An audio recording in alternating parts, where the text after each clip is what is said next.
Everybody will have a turning point in their life. You just got to have the courage to take the jump. It's the jump that's going to change your life. If you don't jump, don't worry about it. Stay safe, but you're going to have a dull-ass life, though.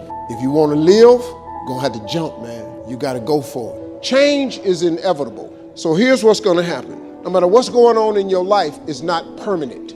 Everything is going to change. So there's two things you can do with change. You can react to it or you can participate in it. It's going to change anyway. So if you keep waiting around, you're going to have to react to the change. And now you're behind. But if you participate in the change, if you know the job you have is not going to last forever. I'm just telling you. COVID proved that already. Where you go to work at every day, that's going to change. COVID proved that already. Your best laid plans has changed. So what you got to start doing is you got to start anticipating that it's going to change and just start living your life with the preparation for change. No matter what you're doing, you could be doing more. Remember that. It's 24 hours in a day. You got to use as many of those hours to prepare stability for yourself as you can. I said it online, I got in a lot of trouble. If you sleep 8 hours, you're not ever going to be rich. If you have any dreams of being rich, you cannot sleep 8 hours a day. It's only 24 hours in a day. If you sleep 8 hours, that's a third of your life. How can you cannot be asleep a third of your life and become successful. You can't. People got mad at me. They're talking about Steve Harvey prefers wealth over health. No, I'm just telling you, you got to get your hustle and grind on. See, I don't care who you are. Everybody wants to be happy and everybody wants to be successful. Everybody. I don't know nobody that don't want to be happy or successful. And if you're hanging around people that won't be happy or successful, you should get away from them. If you want a tree to really grow up and really be a beautiful tree, you got to prune it. You got to prune it every now and then. If you ever, well, I'm from the country, so if you growing corn, you got to hoe the road. You got to get the weeds out. If you don't, they're going to stifle the growth of your product. Remember when they used to show rockets going to the moon and they used to show it in Cape Canaveral or Cape Kennedy, wherever they shoot it from? You see a rocket on the ground, it's got these 4 big boosters. When that rocket comes off the ground, 2 of them boosters stay right there. Them 2 boosters is just enough to get this big thing off the ground. 2 of them stay attached. Then when that rocket go up, you can see, and they used to tell you, the next fuel tank is coming off, boom. And now it's just 1 fuel tank, because in order for it to get all the way up to where it's going, it has to shed that dead weight. In order to get off the ground, some people in your life just for a season, they just ground level people. They can't go up in the air with you now. You can't keep dragging people with you, man. So now you got these 2 boosters and 1 of them come off. Now, in order for that rocket to get into orbit, you have to lose that last fuel tank. Because guess what? It's out of fuel. It's out of season. You done went to an area that fuel tank can't handle. If you keep that fuel tank on that rocket ship when it go into orbit, you're going to blow the whole mission. You're going to blow the spaceship up because it ain't got no business going that high. Now, you can insist on taking it if you want to. The problem you're going to have now is your rocket ship ain't going to get into orbit. And do you know that's what's happening to a lot of people? It ain't your job. You can't chain people to your rocket ship and take them into orbit. You know, I had to learn this, man. Do you know I was taking people with me, man? Trying to keep it real. My boys in the hood was holding me to that. Man, you got to keep it real, man. Don't forget where you come from. We your homies. Yeah, okay. Dream is absolutely free. The hustle is sold separately. You can hear this message from anybody you want to, but I'm just telling you as a person who has been at the bottom completely out and managed by the grace of God to turn himself into something. You gotta hustle, man. You gotta get up before everybody else and go to bed after each other. If you really, really, really wanna be balling, change some people's lives, get yourself some real money, hire people, get more than 1 stream of income coming in, you gotta be a hustler, man. You gotta be a hustler. See, I'm a seed, I really am. See, but a seed has to be planted. A seed got to have dirt put on top of it. If you take a seed and throw it on the concrete and walk off, the sun just burned it up. But guess what? Logically, in my mind, it doesn't make sense that to grow something, you should dig a hole, put it down in there, and cover it with dirt. Logically, that don't make no sense to me. But though, see, dirt is necessary for growth and development. Dirt builds character. Dirt gives you the push-through factor. See, that dirt builds character in you. When they're talking about you, it teaches you to withstand it. Then it gives you something to push through. So when you put the seed and you put the dirt on it, if you understand stress, stress really ain't just dirt. Stress, see, they don't call it dirt when they plant it. They call it soil. If they put a camera under the ground, you'd have seen the seed sprout open and start coming through the dirt, because the dirt is necessary so you can prove yourself. You know, if you don't really want to, everything you see above ground that blossoms and plants and grows and that's beautiful, it was underground one time. When you under stress, take the stress for what it is.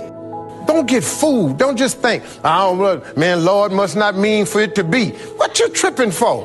What you talking about? How you think you gonna be a plant, a tree, a flower, a bush, and ain't no stress? How you gonna get to be that without no dirt? Money's not everything. It's really not. And money can't make you happy. Money don't make you happy. I know a lot of miserable people with money. It's not money that makes you happy. It don't. I recommend money. I highly recommend it. And anybody that told you that money different about money is because they don't have none. But you got to quit listening to people that ain't got money tell you about money. Money the root of all evil and all that shit. You do evil stuff with money, but if you're a good person, you can do good stuff with money. You know, people say that money changes people. It really doesn't. You know what I learned about money? Money don't change people. Money allows you to be more of who you really are. See, if you're a kind person, when you get a lot of money, you become a kinder person. What stops most people from becoming successful is you have something in you that tells you it's not for you, but it's for everybody who wants it.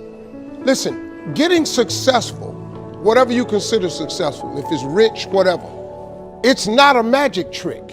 It's not God picks certain people he'll make rich and certain people he don't. You can decide to be rich, but you first have to think it. The difference between successful people and non-successful people is here. If you want to be successful, you have to change this. This has to change. Listen to me.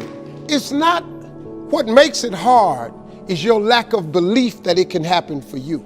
The fact of it is, though, it's very doable. See, but you got to change, though. If you keep doing what you've been doing, you're going to keep getting what you've been getting.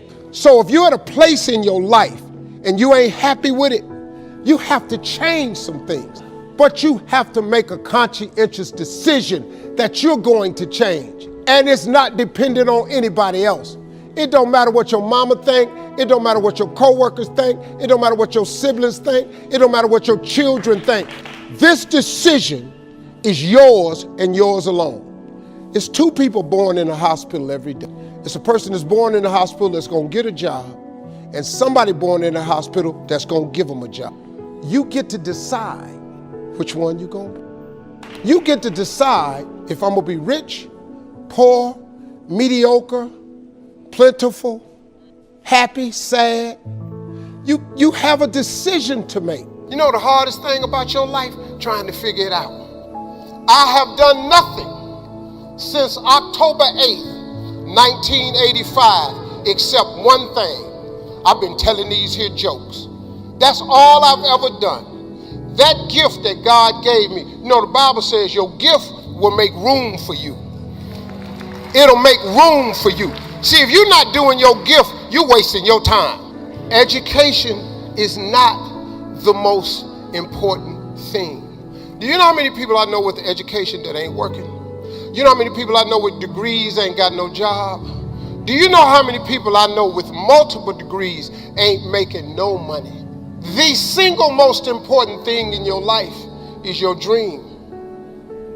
It's your dream. It's what you dream about.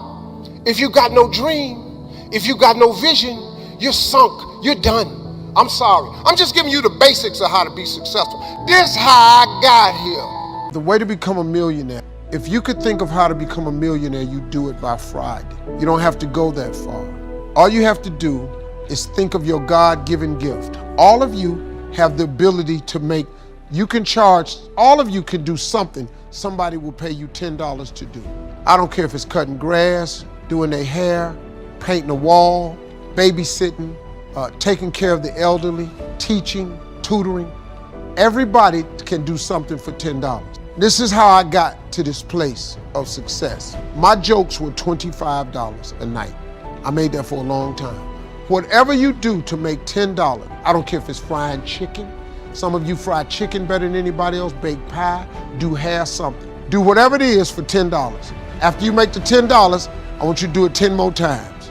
You'll now have $100. After you make $100, whatever you did to make the $100, that $10 idea, I want you to do it 10 more times. You're gonna have $1,000. Now, it's gonna get a little more difficult, but after you make $1,000, whatever you did to make the $1,000, I want you to do it 10 more times. You now have $10,000. Now we gotta focus now. Whatever you did to make $10,000 that started off with your $10 idea, what I want you to do is focus. I want you to do it 10 more times. You now have $100,000. Now, this is where it gets very, very difficult. You're gonna have to hire some people. You're gonna have to pay some people some money. But you take that $100,000 and you reinvest it. And what I want you to do is whatever you did to make the $10 that you did 100 times that turned into $100,000, all I want you to do is take that same idea. Don't change nothing. Do it 10 more times. I got news for you. You have just made $1 million. And all it was a $10 idea. You do not have to complicate this thing. You don't need an education to do this. You just need the principles of success. I'm telling you, man, I took these $25 jokes and I turned them into a lifestyle. You can take this God-given gift that he gave you and stop thinking of how to make $1 million. Just go make $10 and do everything 10 times as hard. Now, it's gonna be hard. Understand that. It's gonna be very hard. But you ain't got nothing else to do. Because let me tell you something about being not successful. Being not successful, that's really hard too. So you might as well apply yourself to something that has a benefit. I'm telling you, that's how you make $1 million. That's how, it's just 10 people got on Facebook, then 10 more people, then 10 more people, then 10 million got on. Now they got 100 million people on Facebook. Now this dude making billions of dollars. It's the same thing. It's what it is. You have it in you, you just gotta apply, and you gotta believe that it can happen for you. Behind every moment of adversity in your life, two things will happen. There is a lesson and there is a blessing. Every moment of adversity has those two things that come with it. There's always a lesson and there's always a blessing. It always happens. It always happens.